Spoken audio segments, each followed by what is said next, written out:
Moving on, we have a very interesting conversation on building health stack for India.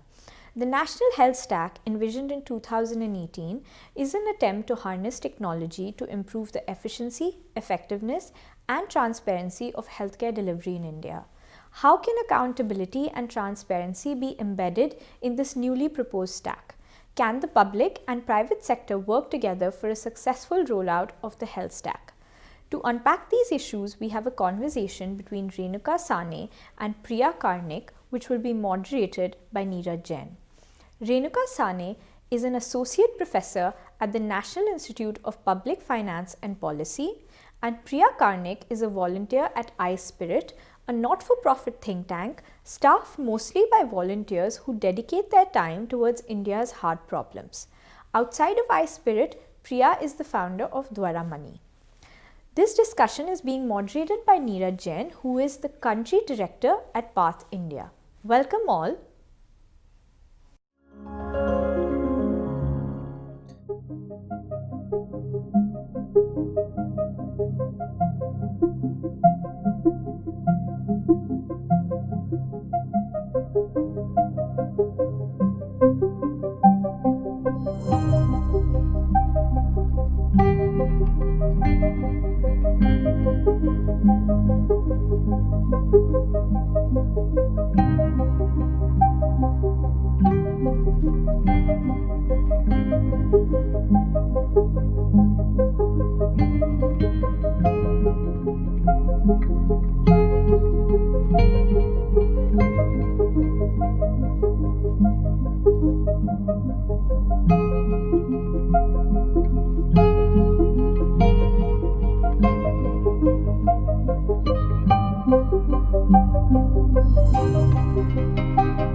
A very good evening to all of you, and welcome to this conversation. I'm really looking forward to talk to my co-panelists about building health stack in India.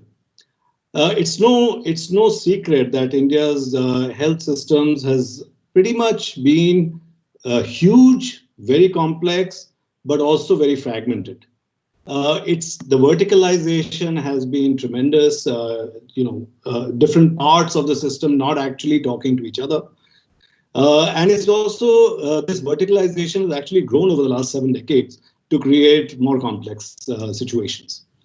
There has been a large push from the government, from the policymakers in terms of this change, and especially in the last 4 to 5 years, there's been a large push. In 2018, the government envisioned a health stack for India. And the idea there really was to increase efficiency, effectiveness, and transparency of healthcare delivery in India. That also meant that hopefully our insurance could work in a more automated system. Our patients could have better access to their medical records and also the service providers. And finally, also maybe our scientists could get good data for medical research. I think if we take the example of the India Stack story as known and as very popularly sort of received a lot of accolades across the world, that's an interesting story which could possibly help guide how we roll out the health stack. We must also remember that while we did get a lot of accolades, there are a lot of challenges and there are that need to be thought of when we are building this health stack. I think policy is one thing, but when we start implementation, that makes it more complex because there are existing systems. How do you stitch it together, etc. India is also a very interesting country because we've got 70% of our population goes to the private healthcare provider for health services. So it's not just the public health system, but the private health system and how we put this all together. Then there's the issue of privacy, so data security, and how that's going to work in terms of accountability and transparency. So lots of questions there. We'll probably have to start building, rebuild, come back, look at it, rebuild, and do a lot of changes. Some of the areas that are expected to get covered within the National Health Stack are a National Health Electronic Registry, possibly a coverage and a claims platform, a federated personal health record framework, which is in itself complicated, especially when it comes to individual data, a national health analytics platform, and other horizontal components like a unique digital ID that we're talking about, health data dictionaries, supply chain management for drugs, payment gateways, etc. So lots of interesting conversation there. I'm going to move to my first panelist, Priya Karnik. Priya has been with the iSpirit Foundation. Hi, Priya, welcome.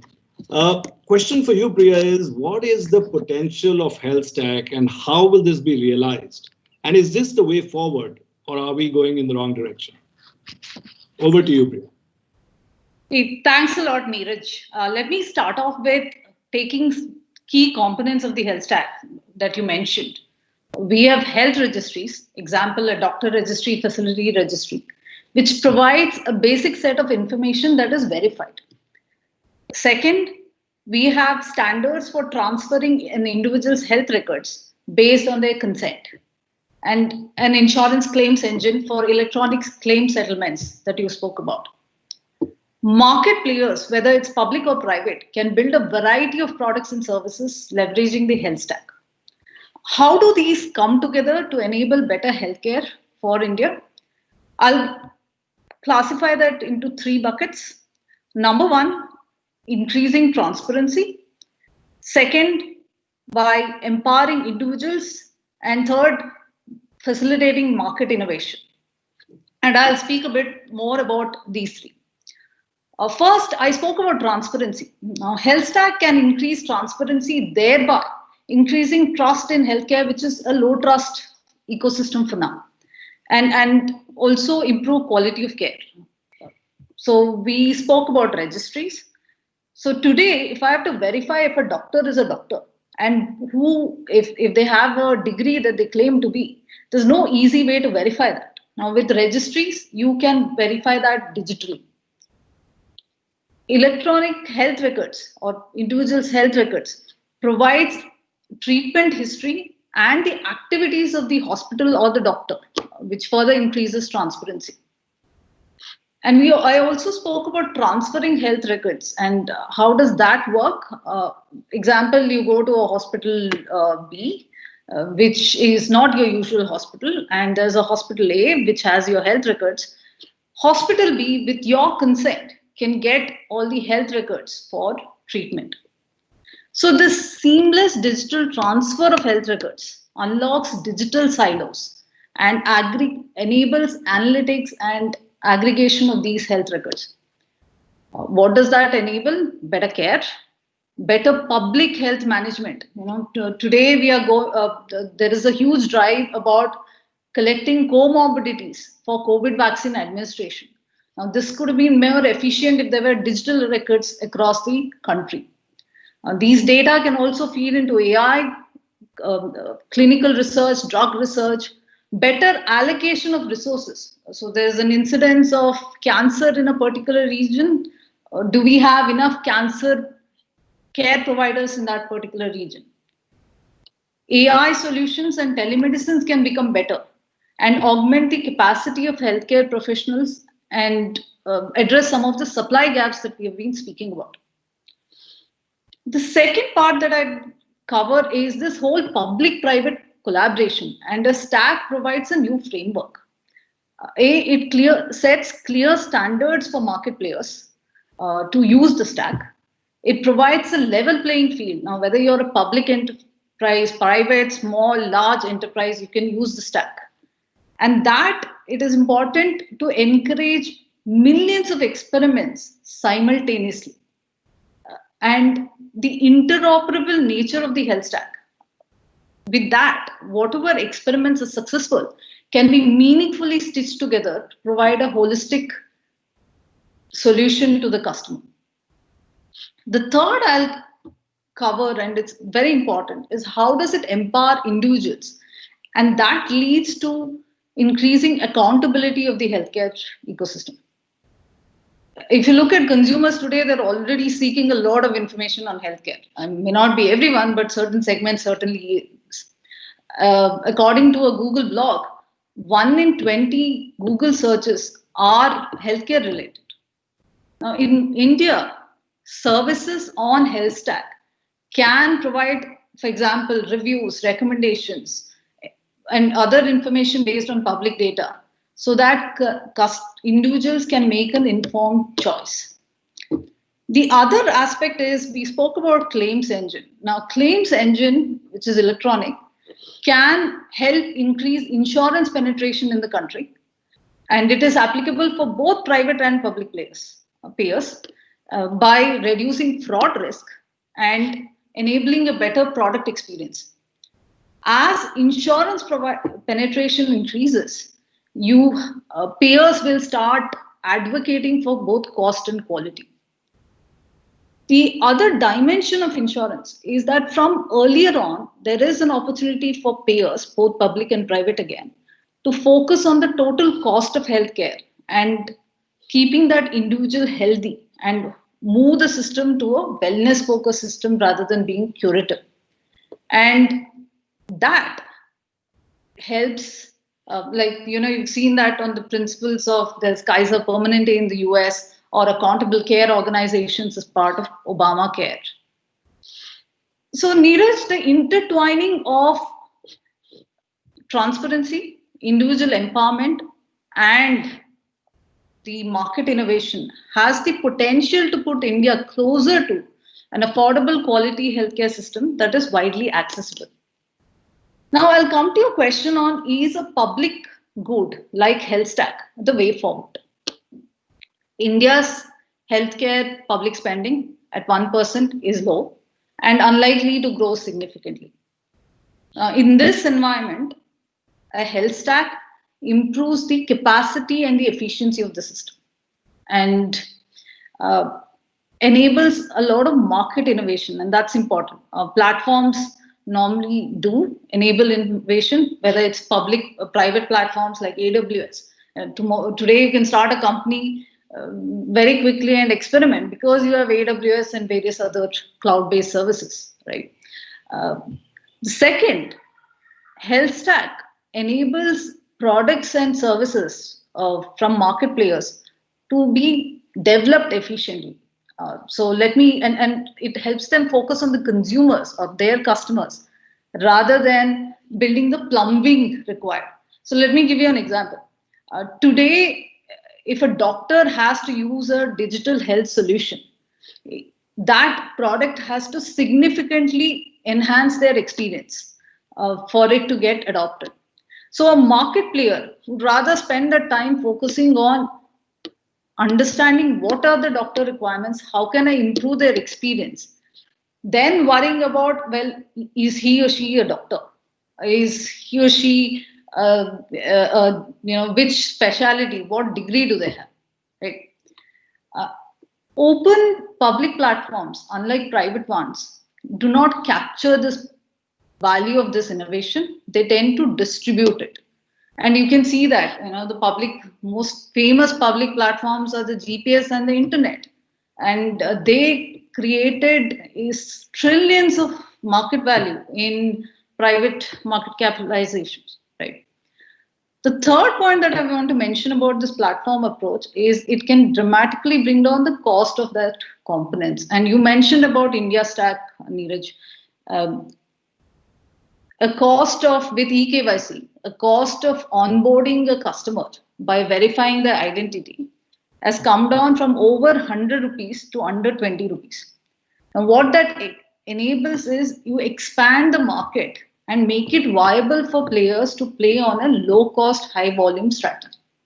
And that's the reason you're seeing both in financial services and telecom, the introduction of sachetized products. So in short, to enable or drive meaningful innovation in India, outside of those top 30 million households, platforms emerge as a strong candidate, not to drive incremental innovation. It's the focus of the market is how can I make the experience 10x better so there is adoption.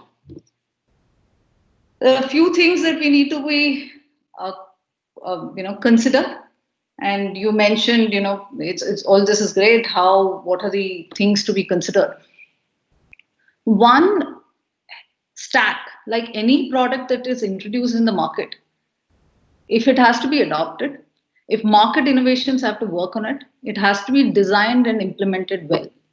And adoption does not happen as, just because it's a public infrastructure. Second, market players have to embrace the uncertainty and messiness with the project. You could have, and it's similar to any project, there's a metro construction going on in my neighborhood, and I know the issues. Third, accountability. Like, accountability measures are important, but it's important to differentiate between some things that are very clear. So, for example, how do you input data or the quality of data going into an electronic health record versus some elements that need to be considered for unintended consequences. It may be very tempting to put an accountability framework for health stack, given that now we have a lot of data. Why? Because healthcare is a very complex system, and parts of it are also adaptive. And any regulation which is comprehensive needs to be considerably thought. So in summary, health stack has the potential, as I mentioned, to enable us to get to a affordable quality healthcare that is widely accessible. It has it improves trust, empowers individuals, improves transparency. Challenges do exist in healthcare. It is fragmented. There is low level of digitization. There's sensitivity. But it's also an opportunity for us, given these problems are in its nascent condition, to reimagine a healthcare landscape for India that is that's different, that avoids some of the problems that we have seen in the other markets, like excessively curative focused, high cost, and digitization without interoperability. And it is important for this public-private partnership, Jugalbandi, to drive meaningful solutions for India. And I'll stop there. Fantastic. Thanks, Priya. We are convinced that we probably need a health stack. I working in public health, I work for PATH, which is working in public health. You're basically going to put a lot of us out of a job if we're able to deliver this well, because it should take care of a lot of the things that we're currently involved in. So I'm really, really happy to hear from you, and hopefully we'll come back to you with another question. But I'm going to move to my other panelist, Renuka. Renuka, I have a question for you. What are your views on the policy that that health stack has been and how it's shaping up? Can we hear from you on your thoughts? Over to you. Well, yeah, thank you, Neeraj, and thank you, Carnegie, for having me here, and thank you, Priya, for explaining your point of view on the health stack. So I want to take a step back and come back to this question from the lens of infrastructure, because very often, when this debate on health stack or any other stack happens, we continuously hear the word that this is public infrastructure. And I think that has implications for how we conduct policy in this particular space. So let me begin by first saying that we should probably question what is infrastructure and whether these kinds of products that we are coming out with, are they actually applications or the infrastructure? To take an extreme example, if you say digital IDs, and digital ID is supposed to be this infrastructure on which a lot of things are built, but I could equally argue that there could be multiple providers of digital IDs, and as technology is moving forward, you don't need to think of digital ID as national infrastructure. So when we start thinking about stacks like these, whether infrastructure is the right lens to look at it, is my question, not just to you, but, to the larger audience that's thinking about health policy in the country today. But, let me for a moment say that, all right, suppose maybe it is infrastructure. Okay. Then I would argue that in infrastructure policy, we have decades and decades of experience on how to think about infrastructure. So you take ports, you take airports, you take roads, and we've thought of a framework on how to think about infrastructure, starting from why does government even need to be in infrastructure? And for example, sometimes there are natural monopolies and hence the government has to be in infrastructure. Sometimes it's because investments are very bulky at the outset, and that is why we want governments to be in infrastructure. And so if I apply this lens of infrastructure to why do we need government to build a health stack, or certainly government to push a health stack, I would want to ask more fundamental questions about what is the problem here that we are trying to solve, and whether the infrastructure lens is the right lens to solve it. Similarly, suppose you do make a case that this is infrastructure and there is a role for government to play in this particular setup of building a health stack. Then I would say, look, again, we have a framework on how government deals with infrastructure. So, for example, there are questions of planning, there are questions of contracting, there are questions of regulating, and there are questions of producing this infrastructure itself. And, in certain cases, it owns the assets. In certain cases, it just regulates and gets a private player to build the assets. In certain cases, it contracts out with private players to build the assets. In all of these cases, there is a way in which the government puts out a policy design and says, this is what has to be built, and there is a framework around how that is going to be built. Now, when I bring this into the health stack debate and say, okay, now we need to move forward in this space, I feel that questions around policy design, contracting, who is building what have been the mechanisms to hire certain kind of players to design the specs versus certain kind of players to build certain elements of the health stack, have all remained slightly opaque so far. And I would want to push back and say that until we have agreement about the lens of infrastructure and how contracting is to be done, it remains whether we should even go ahead with a health stack such as this in this particular framework remains a question to me. I also want to add this issue of centralization. This bringing together all elements of healthcare in one stack is sort of a top-down approach to the problems of healthcare. I mean, no one in this country will deny that healthcare in India is working very well. We know it's not, it's quite broken. But, our experience for the last 50, 60 years with top-down approaches where central planners in Delhi think that this is the way to go, have been more failures than success. There are infinite examples where we started with heavy industry because we thought that that would be good for India, and look where it got us.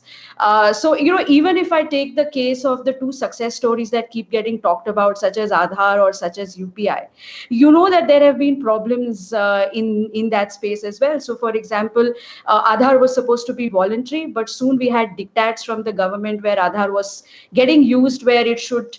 Probably people had alternative solutions given the difficulties of using Aadhaar. And of course, we've now solved those problems. But there was a lot of heartache caused because we couldn't solve those problems because we forced some of these things down places where the infrastructure or the situation didn't demand that particular situation. Even in the case of UPI, right? Yeah, sure, it has been a success. However, we have now started pushing UPI into everything. So let's take the whole NCMC example, Delhi Metro example. Across the world, you have a multiplicity of payment options that you could have. But in India, because the government has picked up one winner, we are now pushing that solution into everything. And I fear that, if you have centralization of all that is difficult about the health stack, then we may have this problem. And suppose we are even successful, suppose there is brilliance in the way health stack is done, I feel that once solutions get ossified, once government has invested so much in one technology, then when technology moves, and technology is always going to move very fast, it will be extremely difficult to move the government out of this one technological solution that somehow it is championing. So I think that all of these questions are extremely important as we think of the health stack. And I look, if there are private players who are building this health stack and getting other private players to join this network, more power to them, right? I think it's an exciting solution. But I think that the minute you start bringing the government into this and forcing down, one solution to rule them all in some ways, I think that it becomes a problem, more so for two reasons. One is that, three reasons really. Health is a state subject in India. And while the policy documents do talk about this here and there, but nobody really knows how this is going to be dealt with. The second question is this, entire thing about consent managers. We know that consent is broken. Okay, multiple studies have shown us that consent does not work, and we are going ahead with all of this in the absence of a data privacy law. So I think that this is something that we should really worry about, because this is extremely sensitive personal data, and I feel that pushing through these kinds of solutions without the adequate legal framework to back them is going to be problematic. Third, is the question of state legibility. And state surveillance. We know in India that we have quite a few problems with state surveillance, and at least the privacy law that has gone to the JPC gives a lot of exceptions to the state. So even if we get a privacy law, we are most likely going to get a privacy law that has a lot of state exemptions. And that makes me very worried about centralized databases, that have such information about people. And, you could come back to me and say, but all of this is so fragmented. How are we ever going to solve this? And I would say, there is no reason why the government cannot just put out standards, and there cannot be a market for health records. For example, in the UK, they have this interoperability standard, and they have accredited some 7-8 players to be service providers, and facilities can sign up to whichever app or service provider they wish. And similarly, under different elements of the healthcare stack that we are seeing, all of them can be unbundled and can stand on their own. And all the government has to do is to say that hospitals need to maintain health records with one of the accredited suppliers, and you have solved the problem.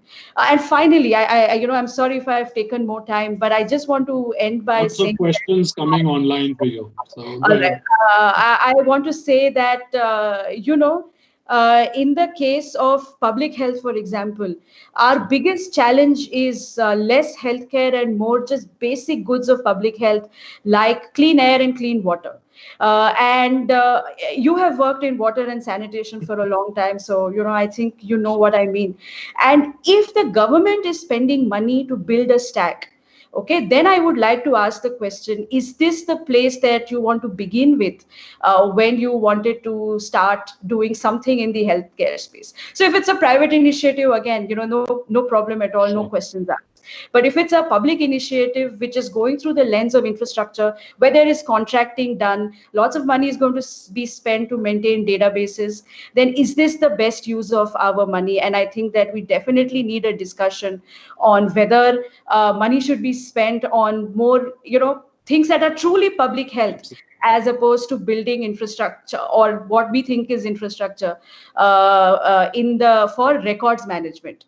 So I will end there. And thanks, Renuka. I was thinking of asking you a follow-up question, but we've got some lovely questions from the audience, so I'm going to read them out. I'm going to ask you some of those questions. So Catherine from London is asking, Health Stack has become the new headline for India, but what will it actually take to build this Health Stack in terms of the infrastructure? And maybe I should be asking Priya that question, a one-line answer, because there are lots of questions coming in. So a quick answer is what I'm requesting. Your mic is off, Priya. So I'm going to answer one of Renuka's questions as well as this question in one shot.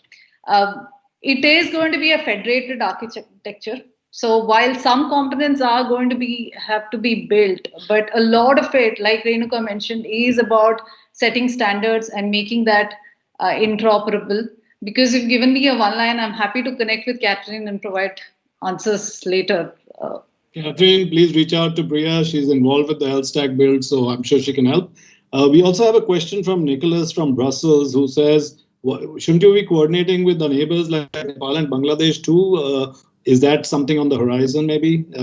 Priya, maybe you probably have insight on that one. Again, a one-line answer if possible. Is this question related to the health stack or iSpirit as a think tank where I work? No, health stack to be designed to coordinate with India's neighbors. I think it's too early for that because we still have to get our stuff together. Today, you've set the right examples and maybe we can have that conversation. India stack, we are too early. We probably need to get our act together, get it going, and then that could be the sort of next level.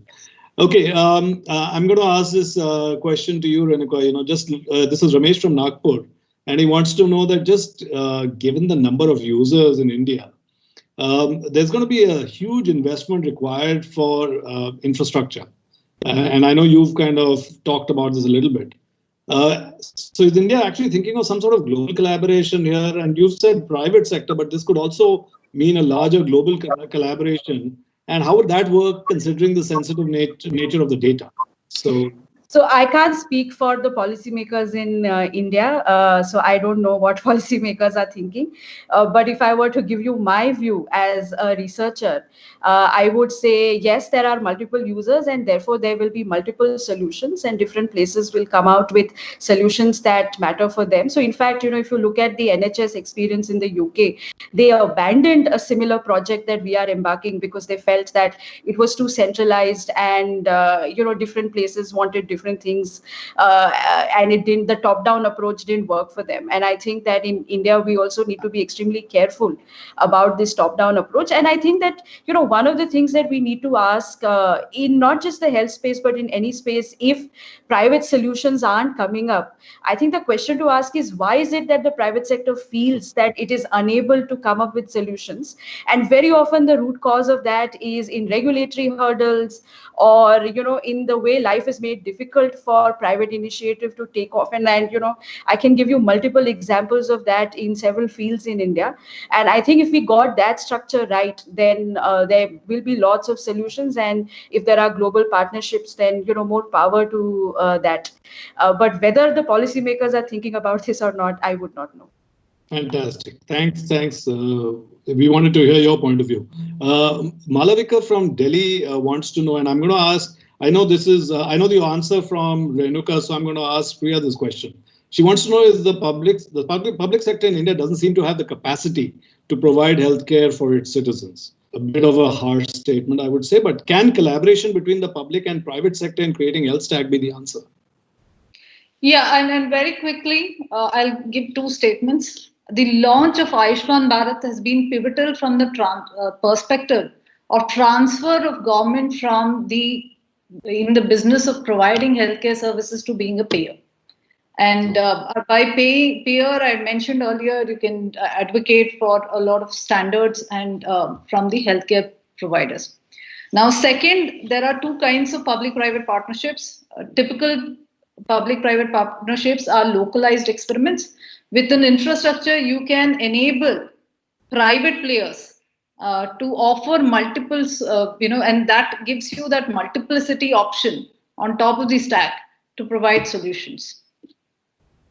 Fantastic. Thanks. That's interesting. And when we talk about public-private, there's also about bringing the private healthcare providers and the public healthcare providers, and also bringing the industries together. So lots to talk about there. Another follow-up question specifically for Priya. Neerav from Bangalore.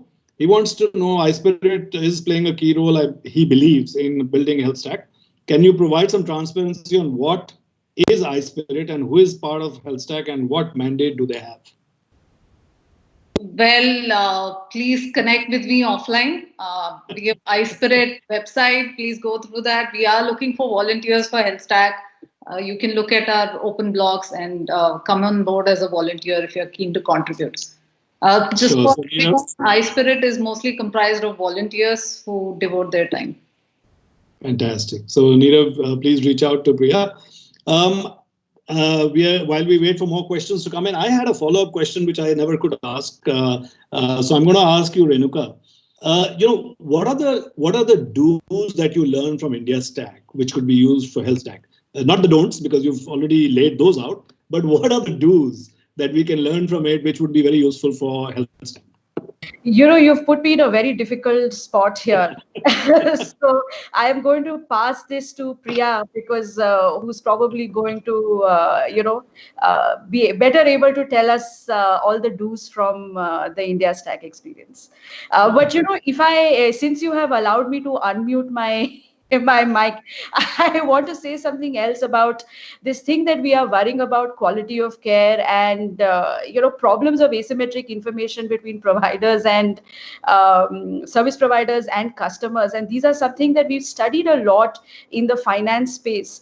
And I feel that just looking up whether a doctor has credentials in a repository is not going to solve the problem. I think we need far more nuanced regulation to a lot of what ails the healthcare sector.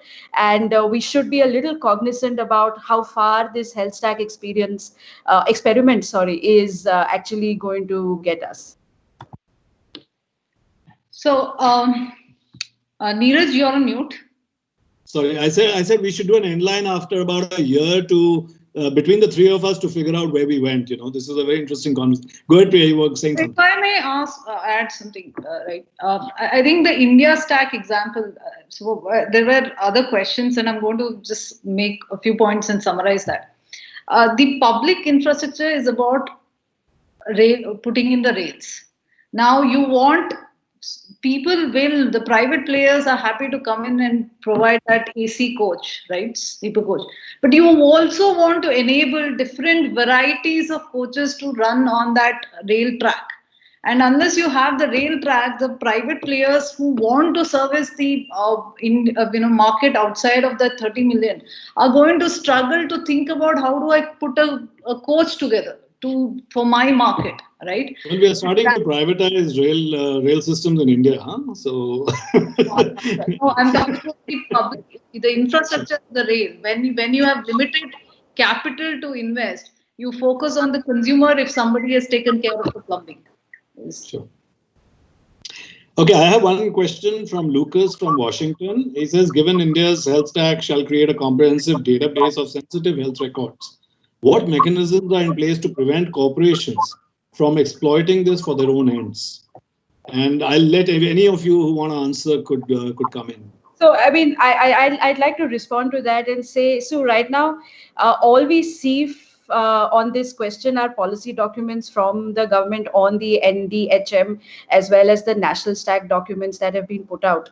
And while they say all the right things in terms of, having consent and having whatever else is required, I think translating some of that into reality is a big challenge, given that we don't even have a data protection law in the country. And I'd like to say that at least, some of us, we worry a lot more about the state getting access to this data than private corporations getting access to this data. So maybe someday we will have a data protection law where we will have some control over how data is being shared with corporations. But our larger worry really is, given the number of exceptions that were there for the state in the draft bill that was presented, we think that that is the real danger that actually has not been thoroughly thought through in this framework.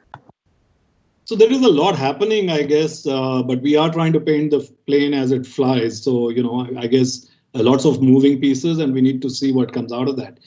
Priya, if I could just ask you my follow-up question, which I held back.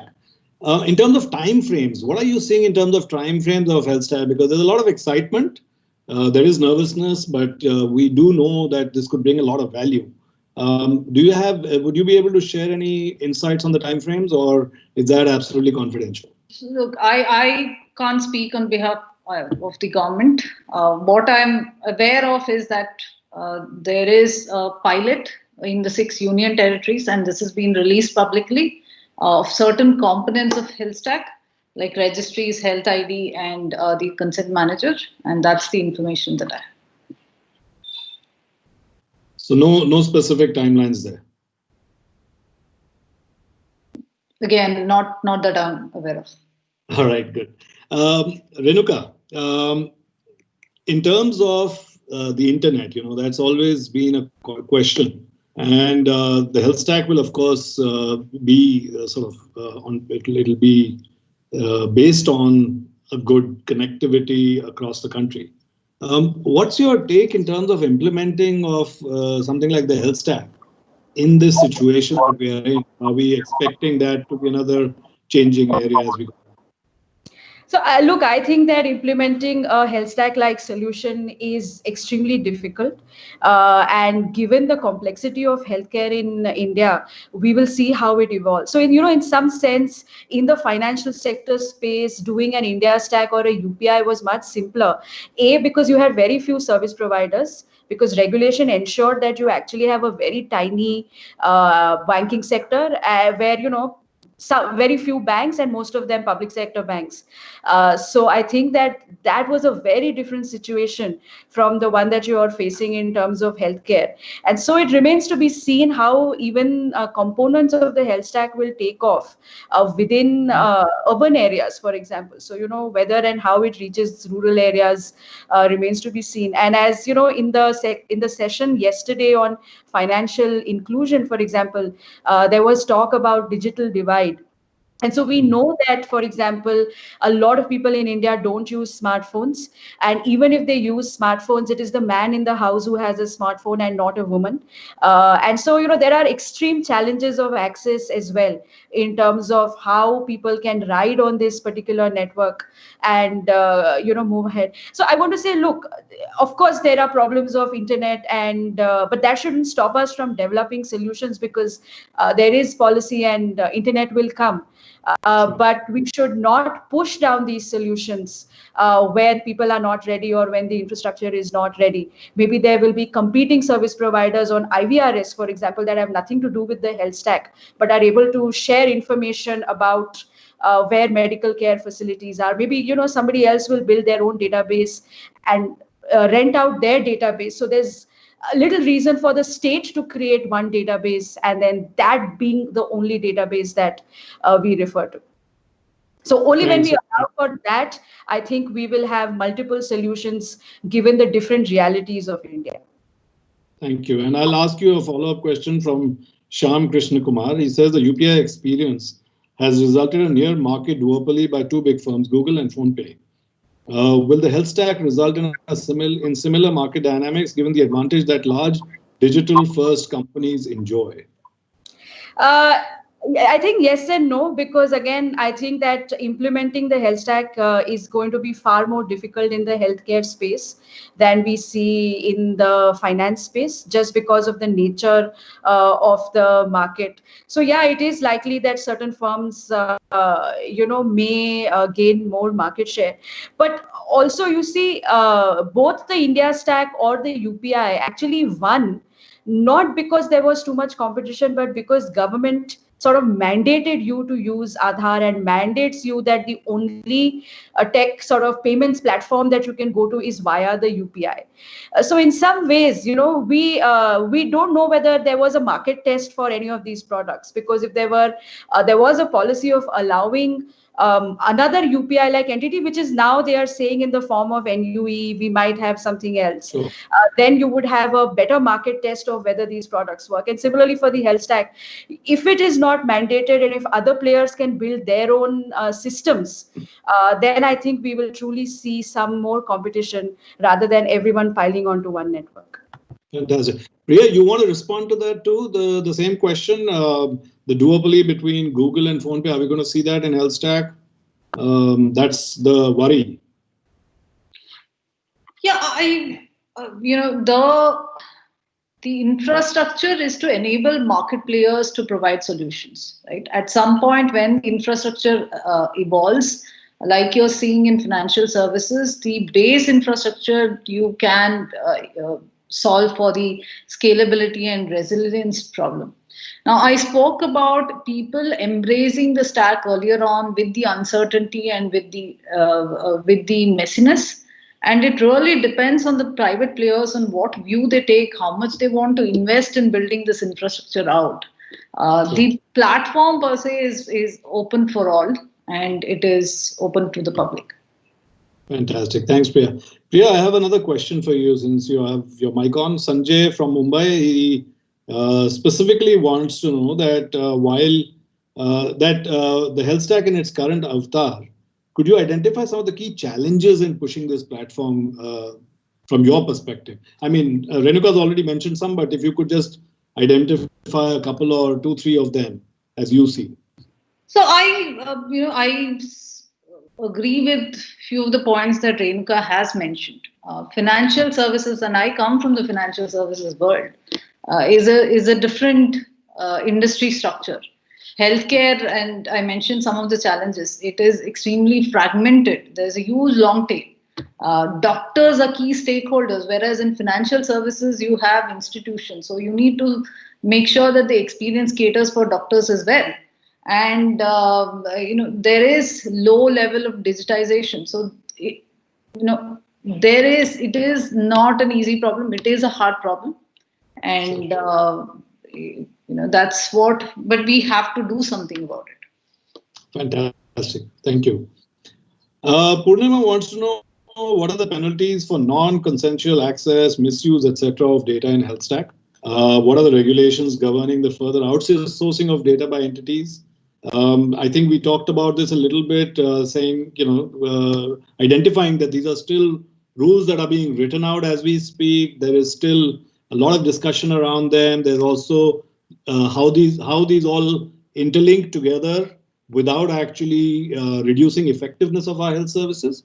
We've already talked about that. Do you want to add something, either one of you? Just quickly, we have another question coming in, so please go ahead. If you want to add anything. We are waiting for the data protection law. There we go. Priya, you agree with that?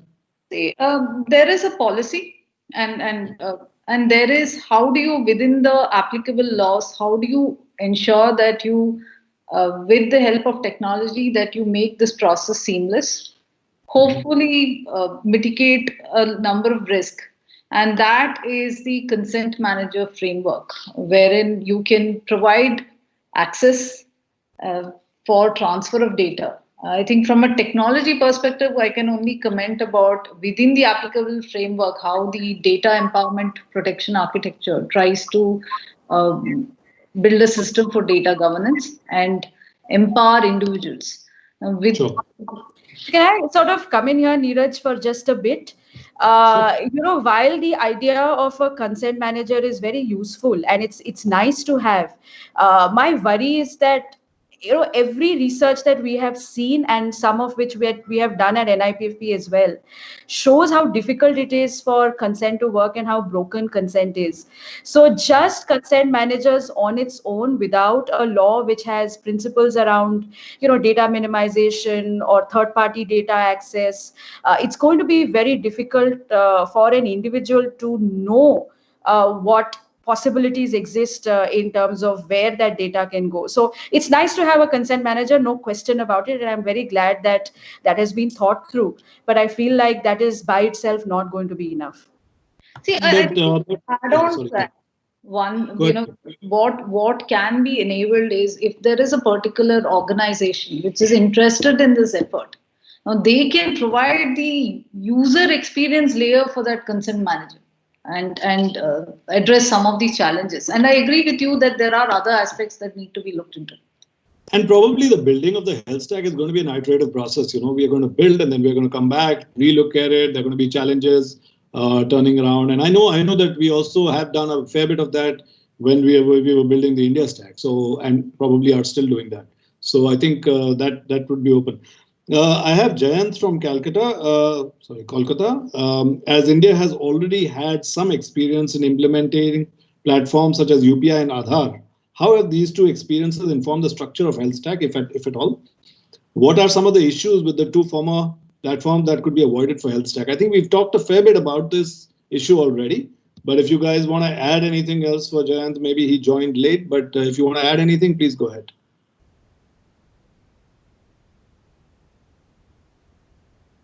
Both my panelists don't want to add anything. I mean, this is for Priya, right? Well, either one of you. I think we have used India Stack and that as a wireframe, if I may say. But health is very different from payment. So, Priya, you want to say something around this for Jayant's benefit? So I think there are certain principles that work in financial services that you can look at in from healthcare. So, for example, the financial data is also as sensitive, and we can't we're not weighing them as healthcare. And the financial services is a little ahead than healthcare in terms of implementing these consent managers. So we may learn from these experiments, these innovations. So I guess across there is learning from the platform, and we've spoken a lot about it. So I don't have anything more to add. Fantastic. Thank you so much. Last question, which I had on my list, and now since I have the opportunity to ask, I will. What about the development sector? People like us, do we have a role to play in supporting the rollout of the health stack, and what could that be? And both of you are free to jump in and answer. So I gave the example of the rail, right? Healthcare is a localized experience, and therefore, I think the infrastructure is to help develop better localized solutions, so you don't have to focus on the plumbing. So I was recently, somebody told me about this not-for-profit, which is storing the vaccine information of a particular child in a locket. Now that is kind of a health record. Now they have the opportunity to connect to the stack and then transfer this data digitally.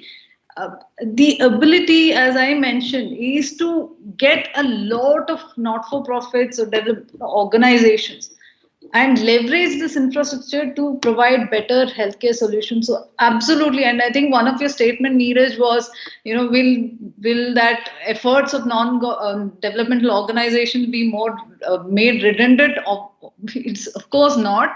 We need more participation from development sectors, and that is how the stack is going to get adopted. And how you so let me give you an analogy. It's a white stack. Now, whether your consumer likes blue or red, it is up to the organizations who work with the consumers to paint that and develop those solutions. Neeraj, you're on mute. Yeah, I was saying, Renuka, did you want to say something?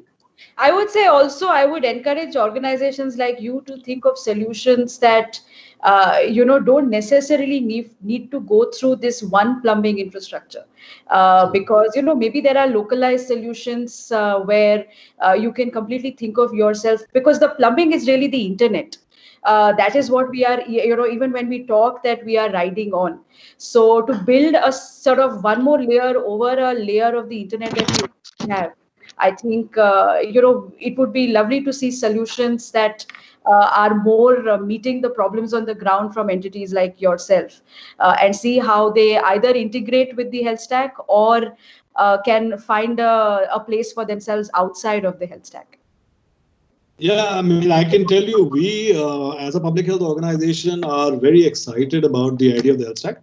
Of course, we do share, certain apprehensions, certain worries, etc. But the whole idea of the health stack becoming a reality is pretty huge. I think the devil is going to be in the detail, and how this gets implemented.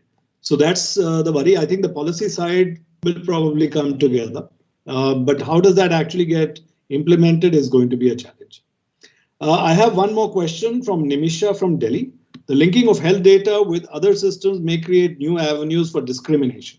This is very concerning. How can we prevent this? And if you want to take it on.